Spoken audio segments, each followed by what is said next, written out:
Welcome back. My name is Jason Autry, a classical trained musician and worship leader.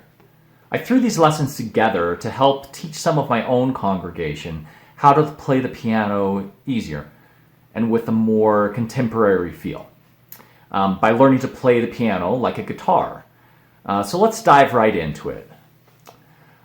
The most important concept you'll learn in this video is the shape of the two most common chords in music, the major and the minor chord.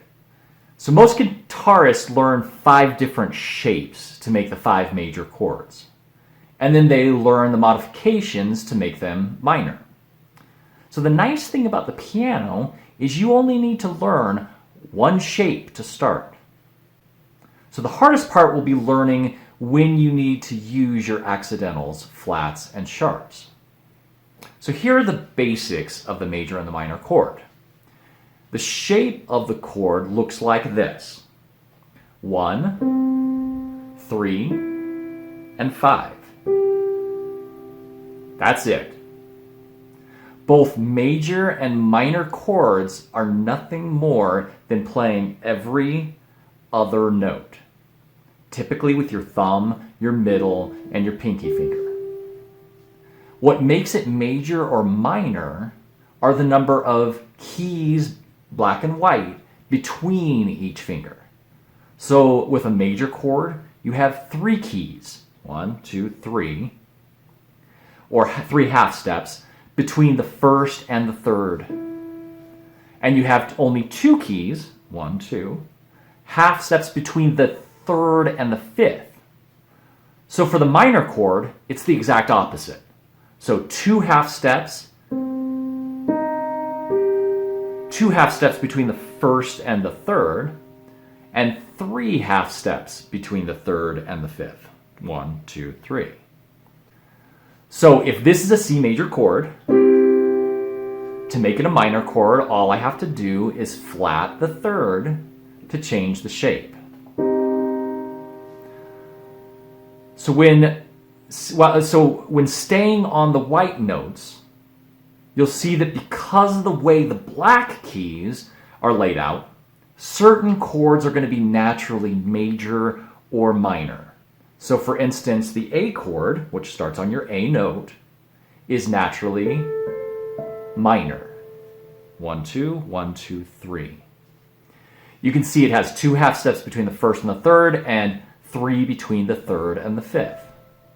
So to make it major, all I have to do is sharp the third, or move it up 1 half step to change the shape of the chord to major. So the definition of a basic chord is nothing more than the name of the note the first falls on, and the shape or the number of half steps between the first, third, and fifth. So this chord right here, starting on your A note, first finger, is minor.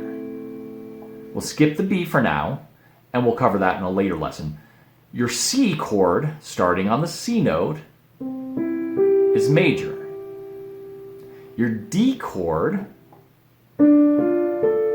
is minor. Your E chord is naturally minor. The F is major. And G is major. And as I showed, to switch any of them to major or minor, to change which they are, it's merely a matter of flatting or sharping the third of the chord to change the number of half steps between the first, third, and fifth. So the way you'll find major and minor chords dictated in music will be usually like this. It'll have a capital letter, or with nothing following it, or sometimes they'll tack on the MAJ for a major chord. Usually it's just the capital letter, or a lowercase with a lowercase m following for a minor chord.